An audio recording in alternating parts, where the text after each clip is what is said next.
It is transfer talk time, people. KG is here, and I want to know something. I need to know something. Have uncomfortable conversations happened behind the scenes yet at Leeds United, or are we still in the honeymoon phase? What I mean, I'll get into that very shortly. Got updates on Paixão today, goalkeeper talk, Manor Solomon, Uche, and Tanganga. Let's get straight into it, people, because Feyenoord have not been impressed with Marseille's first bid for Paixão. They made a flat 20 million euro offer, which Feyenoord looked at them and said, "What are you trying?" Basically, look at it much like Sheffield United looked at us for Gus Harmer last summer, and they're looking at us like, "Why are you trying, Leeds?" You know, it's one of those where Feyenoord have basically said to Marseille, "Make your next bid very interesting, otherwise, you know, we're going to probably close off the auction to you for being so insulting." And I do think with Paixão, it's one of those where you can probably get in for a good base figure, and then the add-ons, achievable add-ons, be made, and it will get up to a final satisfaction. But they've made their stance very clear of what they're expecting. I mean, you're looking at Shirky right now. I don't know if anyone saw the France versus Spain game yesterday, but Shirky, who's been balling all season, he's going to be moving to Man City for just over 30 million himself. So it's one of those where these kind of deals, you have to make them. And I'm going to get into that again in just a moment. But Paixão is available. We know Leeds have a big, heavy interest. Reportedly, Arsenal are interested too. But Arsenal also have this on their minds as well in terms of targets, and I believe is their number one, which is Rodrigo, who's said to want to play on the left-hand side as well.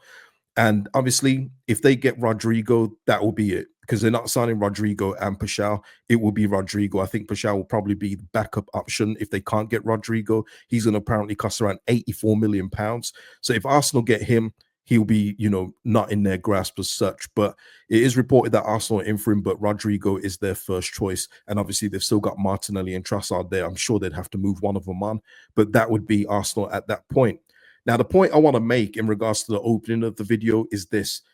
Paixão is obviously going to be on the move, and Feyenoord are willing to sell. And you already see Marseille making bids. We already know that we're flying very close to the win with the PSR thing. I want to know if we've made any moves to the current players that they believe they can move out and said, you need to find new clubs yet. Or are we still just letting everyone just stay cool, enjoy themselves, enjoy the promotion, and just leave it at that? I think that would be a big mistake. I do think we need to start making moves.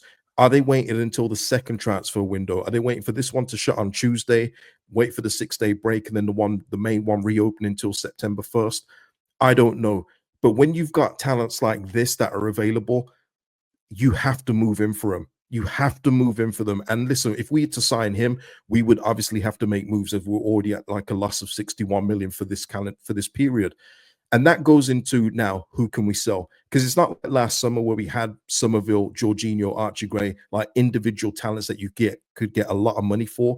I would say our most saleable asset at this point of this squad would be Tanaka. And I don't see the club wanting to deal him.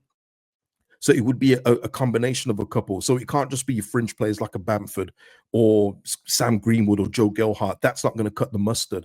But are there other players in the starting lineup or even the immediate bench where they think, oh, we could get some money for you and that will help alleviate PSR worries? Gruev, Aronson, Strauch, you know, even Peru. I mean, listen, would it even shock you if you saw Fabrizio say, oh, here we go, PSV signing Joe Peru. He wants to return and he's willing to go. Leeds United have accepted a bid. It wouldn't shock anybody. I do think Peru will stay. But I'm saying if they feel like there's other options out there that would be an improvement and for Premier League survival, would it surprise you? It wouldn't surprise anybody from me. I think the most surprising would probably be Tanaka because I think that they'd want to build around him. But there's no one in this squad where I look at it and go, I can't believe they're letting him go. I think everything is up for improvement. And I just want to know, have they gone to Brendan Aronson? Have they gone to certain players and said, we don't see much of a role for you this season. You might want to look, you know, elsewhere. There's interest from you here and here. Go for talks. Because that's how we can get a player like this done. We can probably do 8 million deals, 10 million deals here and there, because then we can offset some of the fringe players. But for a Paixão to come in at the price point that he will be, we're going to need to move a couple of players on in this period if he's sold before July 1st. And I just wonder if those conversations are being had. And I'd be very interested to know, because there are no rumors right now of any of our main players leaving. The closest one that I reported was Strauch. If Leipzig sell one of their defenders, that's it. That is the only thing that I've seen. So we do need to see more movement outgoing because not everyone can stay. It's as simple as possible, as simple as that, really. So I do want to know that. Yeah, let me know your thoughts in the comments. Staying on Arsenal, and I only say this because I've mentioned Kepa before, but Kepa is available for £5 million. Chelsea is selling him for 5 million, obviously because he's on high wages, so the fee kind of offsets it, and he's only got a year left on his deal. But Arsenal are looking to sign Kepa as a backup, which is incredible because for me, he's a first choice goalkeeper. But I'm not too sad about it because of the recent link that we've got with Fofana. And if we're looking at overall package of a goalkeeper and the price and everything else, and just the ability of where we're going to be as well, Fofana for me would be my option. So I'm glad that we are in talks with Fofana because this would be my number one. But 5 million for Kepa is an outstanding deal. But Chelsea, hey, what's Petrovic saying? How much for Petrovic? But no, I think Petrovic is probably going to be a little bit higher as he's, younger, highly rated, and there's going to be a lot of clubs after Petrovic. So yeah, but Fofana, we are in talks for him as reported yesterday. Someone who may not be coming back, and maybe that's why the Paixão links are just so strong, is Manor Solomon, because reported today, at this point, this is the latest update with Manor Solomon because it has been very quiet over the last few days, but Tottenham are willing to keep him next season. And at this point, as I speak to you right now, there's a decision to be made on Ange Postecoglou. So this is obviously a decision coming from above, because it could be that Andrew's staying, but there are talks that the Tottenham are going to appoint Thomas Frank.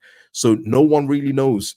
But Manor Solomon, with Tottenham having Champions League, the report is basically saying because Tottenham have got Champions League and everything else, because he proved his fitness last season and was in great form, that they are willing to take a look at him in pre-season. He's already returned for pre-season and they want to take a look at him.